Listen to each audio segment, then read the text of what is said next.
My 48 female, sister Carolyn, 45, has spent the past 20 years bragging that because she's 10 years younger than her husband Ethan, 55, by the time she hits 40 plus, Ethan's drive will have plummeted too low to pursue others, and the 20-somethings won't want to date men past 35. Ethan was 34, and my sister was a week from turning 24 when they officially got together. At the time, 34-year-old Ethan was a newly minted senior VP with a 35-year-old wife, Emma, and a preschool-age daughter. Ethan told my sister that Emma became a sanctimonious mommy type after she gave birth, stopped waking up at 5 a.m. to exercise, withheld it, and became a negative, nagging shrew.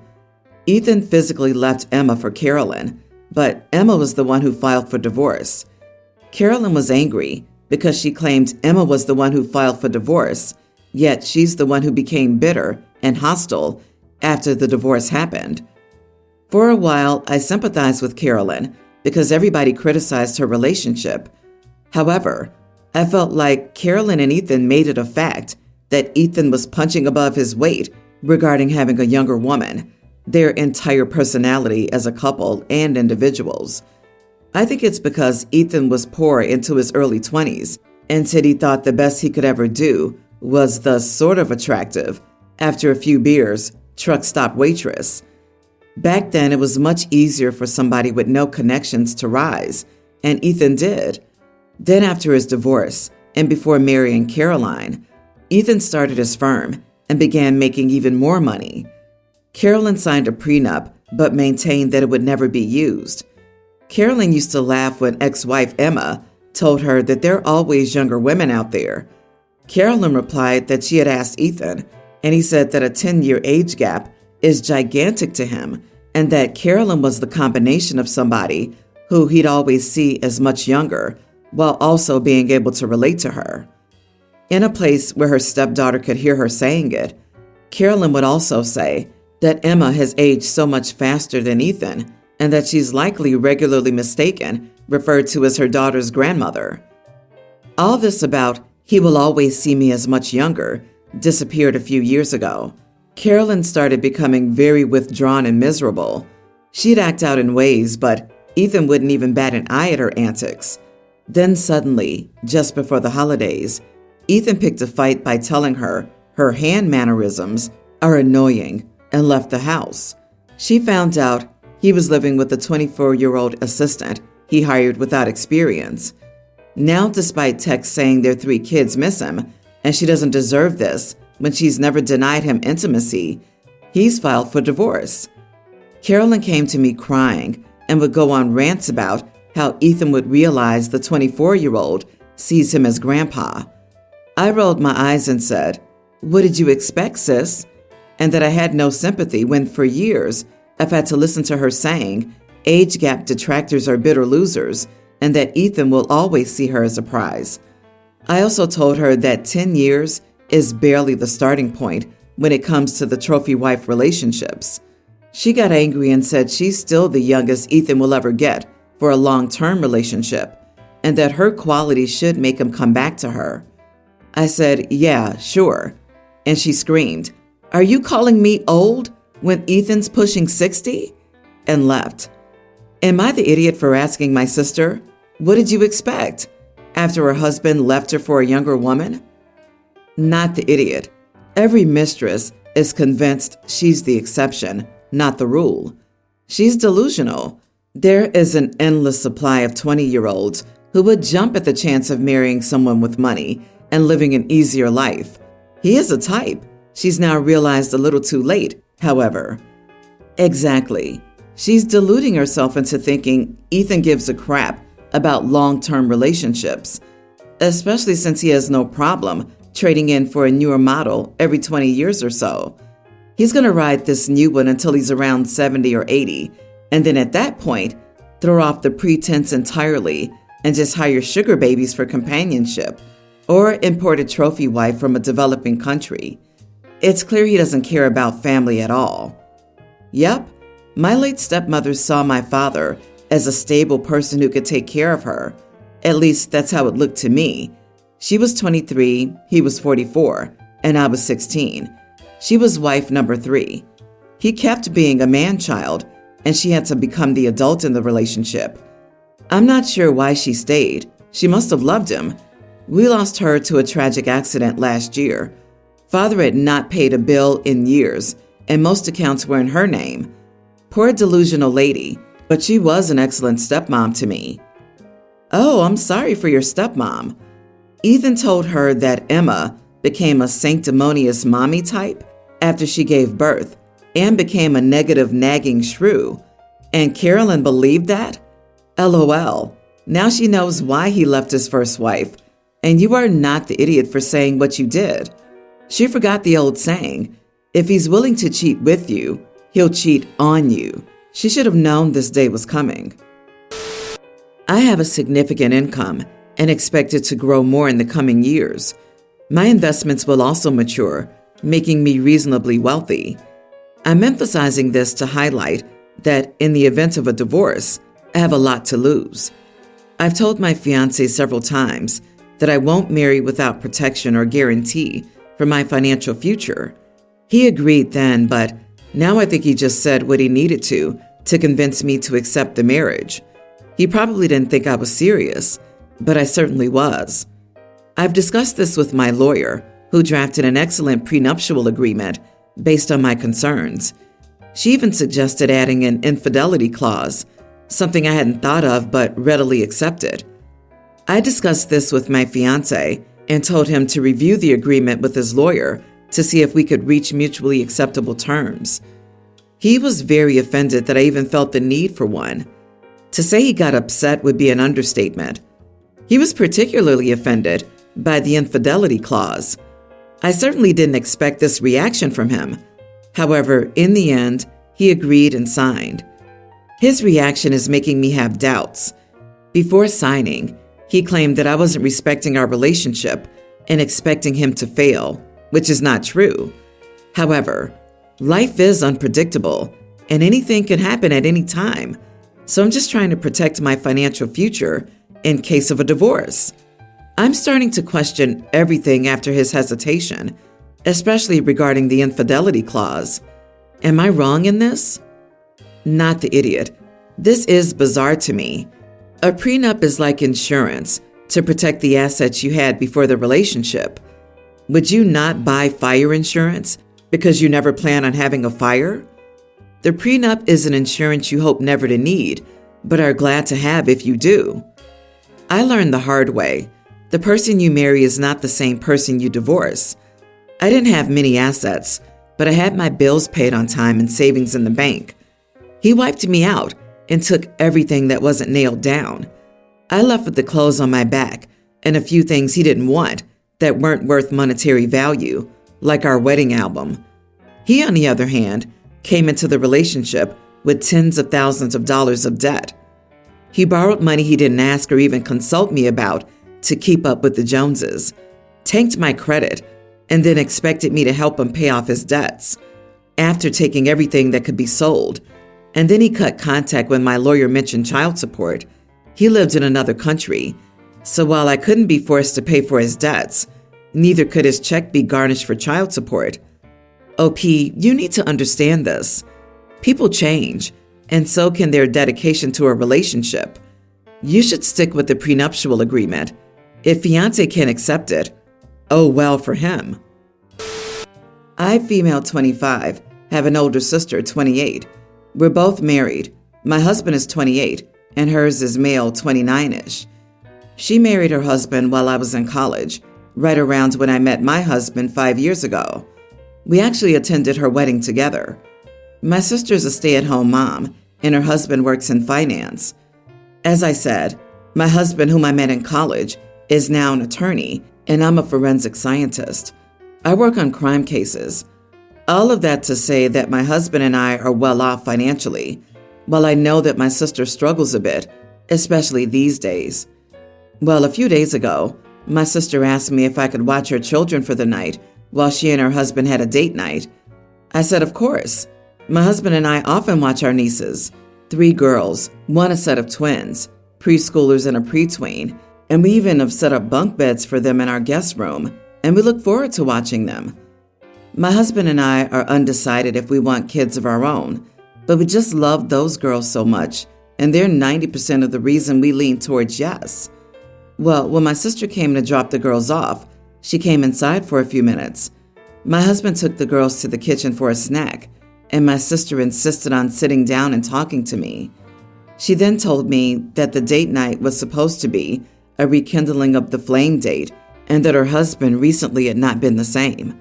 She said he's been unattentive, rude, mean, and just not the man she married. She proceeded to tell me how she wanted to get a divorce from him, but couldn't because she had 3 kids, no job, no skills, and no degree from college. I told her I was really sorry to hear about this and hoped she could work it out with her husband. She said she didn't think that was going to happen.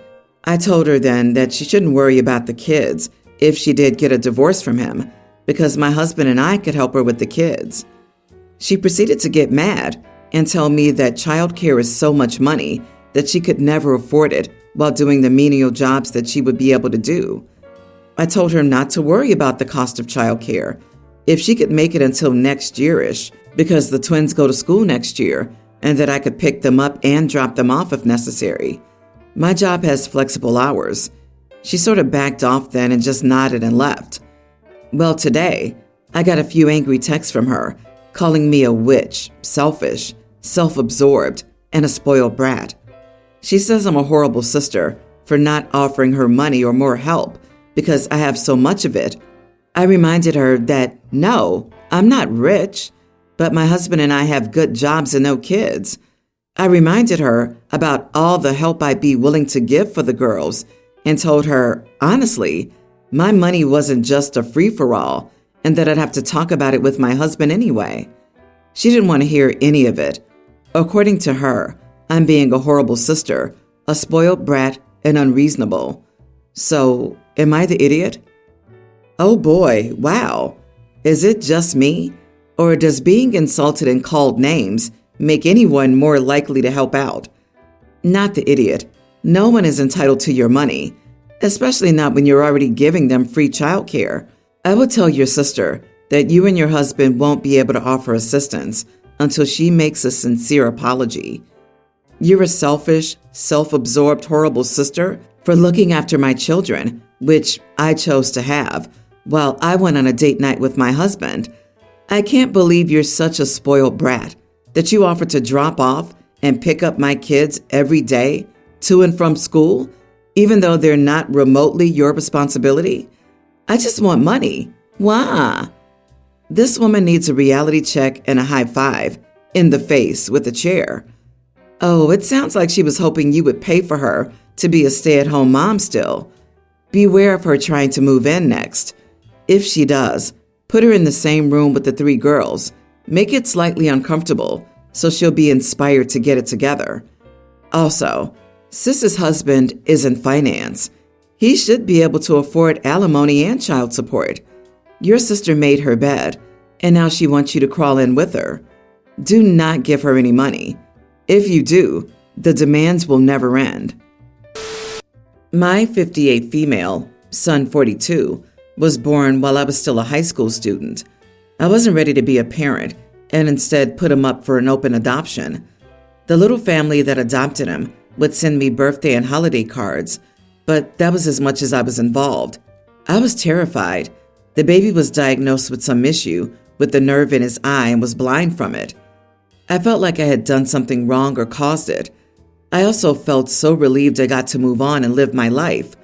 I went to college, I built a career, all the while feeling this immense relief when this family would write me to tell me about his first Braille typewriter or whatnot, that I didn't have to deal with this. And then I've always felt guilty for being relieved. I'm now married and have 2 daughters, 32 and 38, with my husband. They've always known I had another child who was adopted. My daughters have always been interested in fostering this connection. I've always suggested we leave him alone to live his life. Without my knowing, my oldest sought him out on Facebook, of all places. Through her, she's brought him to be involved with the family for the past few years. While they may have had an instant connection, I feel embarrassed to say that I just haven't. I'm happy to know that he's doing well in life. He's getting married this spring, and he has a doctoral degree in physics. It's all very nice to be proud of, but it's like learning about a stranger. I certainly don't feel like his mother. This Thanksgiving we hosted. All 3 of my children were present. My son follows a guide dog to get around, but he often takes off the harness and lets the dog play with the other family dogs when he's over. That day was much the same. I gave the dog some scraps and didn't think anything more of it. Several days later, it turns out his dog was at the emergency vet hospital and had some issues with maybe its pancreas and also a possible bone trapped in its intestine. They decided to take the dog to surgery to search for it and have it removed. My daughter immediately asked if I had given the dogs anything and was furious with me for giving them table scraps. She's adamant that I caused this issue and I should be offering to pay. I did reach out to my son to offer to pay. He said that was kind, but he had it covered.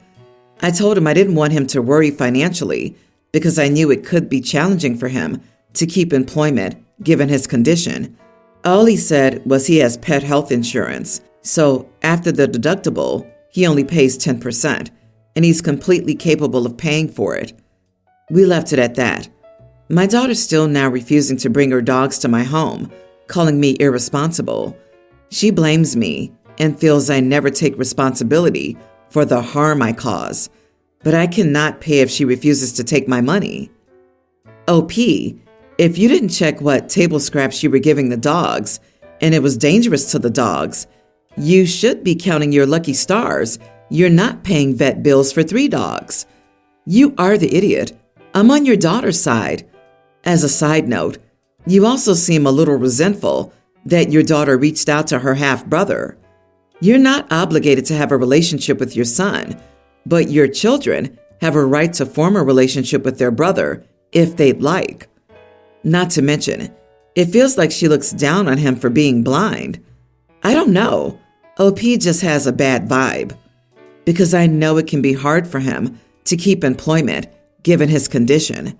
Yeah, the dude has a PhD in physics. I can't even imagine learning that while being blind. I think he's more than capable.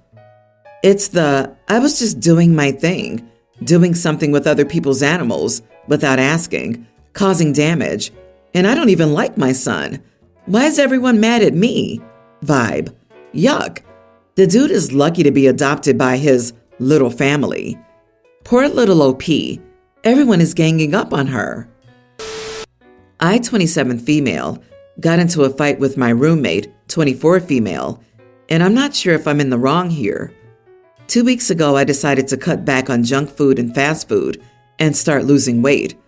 It became our habit for her to invite her friends over on Saturdays and order pizza. For the 2nd week in a row, I said no when she asked why. I kept things to myself for the most part, so she wasn't aware of it. So I told her that I was trying to lose weight and get healthy. She said I was skinny and didn't need to lose weight. I said I was fat and owning up to that. Then she got mad, looked like she was about to cry, and asked, "What am I then?" I just told her that her body is her prerogative and not mine to comment on, and that if she was happy with herself, that's all that mattered. Generic response, really, but I didn't know what to say. I didn't mean to offend anyone or attack her size. I don't care what other people do with their bodies or judge anyone on their size. I'd understand her annoyance and offense to what I said if I were skinny and calling myself fat in front of her, but I'm not. Part of losing weight to me is owning up to size and not sugarcoating it with words like chubby or plus-sized. So, am I the idiot?